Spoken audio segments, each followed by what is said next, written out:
جی senator مشتاق صاحب شکور ہوں.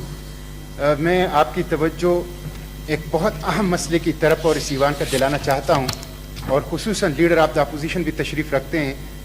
ایک دو ویڈیو خیبر پختونخوا میں وائرل ہو گئی ہے جو کہ ہیومن رائٹس کی بہت بڑے پیمانے پر وائلیشن ہے.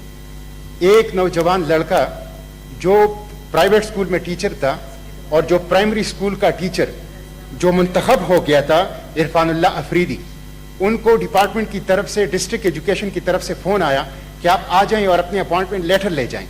وہ گھر سے گیا، وہاں سے غائب ہو گیا. 22 دن کے بعد سی ٹی ڈی نے ان کو قتل کر دیا. اس کے ہاتھ پاؤں بندھے ہوئے تھے اور ان کو دہشت گرد ڈکلیئر کر دیا. مسٹر چیئرمین، یہ بہت بڑی وائلیشن ہے ہیومن رائٹس کی. دوسری ویڈیو وائرل ہے اس وقت. ایک نوجوان جس کا نام عامر تہکالی ہے، اس نے نشے میں پولیس کو گالی دی.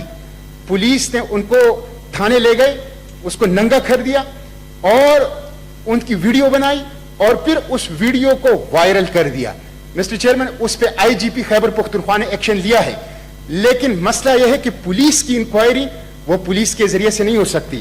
مسٹر چیئرمین، یہ جو ہمارے آئین کے آرٹیکلز ہیں، آرٹیکل 10 ہے جی جی یہ اور اس کے ساتھ ساتھ جو آرٹیکل 10A ہے، آرٹیکل 4 ہے، آرٹیکل 11 ہے، آرٹیکل 25 ہے، یہ سب کے سب ہیومن رائٹس کی جو احترام ہے، جو بشری حقوق کا احترام ہے، جو انسانی جان کا احترام ہے، حرمت ہے، اس کو انشور کرتا ہے. اس لیے مسٹر چیئرمین، میں آپ کی توسط سے کہ یہ جو مثالی پولیس ہے، یہ ماربل اور ٹائلز لگانے سے تانے کے اندر ماربل اور ٹائل لگانے سے نہیں، رویوں کو بدلنے سے، میں آپ کی توسط سے مطالبہ کرتا ہوں کہ آپ خیبر پختونخوا حکومت کو اور چیف سیکرٹری کو لکھیں کہ نمبر 1، پولیس کی انکوائری ناقابل قبول ہے، جوڈیشل انکوائری ہونی چاہیے. نمبر 2، دوسری بات یہ ہے کہ پولیس ریفارمز اور انسانی حقوق اور انٹرنل اکاؤنٹیبلٹی کی طرف چلا جائے. اور تیسری بات یہ ہے کہ متاثرین کی ازالہ کی جائے.